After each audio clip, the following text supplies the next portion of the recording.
Soapin hallinta on saanut uusia ominaisuuksia. Näkyvin niistä on etusivun työpöydän uudistus. Löydät etusivulta ruudut ja niiden tilat sekä viimeisimmät logimerkinnät. Klikkaamalla ruudun tietoja pääset lisätietonäkymään, josta löytyy huomattavasti tarkempi logi. Pystyt seuraamaan logia aina 1000 merkintään asti. Tämän lisäksi mainokset on saanut uusia ominaisuuksia.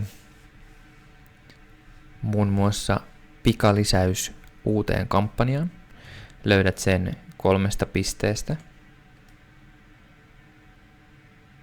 Klikkaamalla tätä voit luoda uuden kampanjan suoraan mainoksen nimellä ja valitsemalla ruudun, johon liität sen.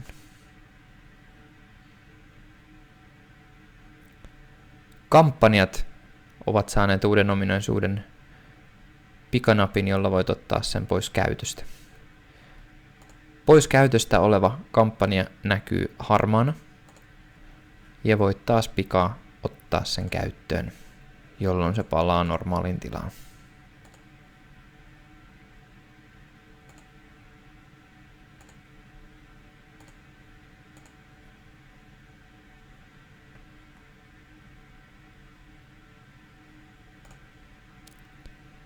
Ruudut ovat saaneet kaverikseen ruuturyhmät, joita pystyt ylläpitämään joko asetuksista tai suoraan ryhmän vieressä olevasta kuvakkeesta.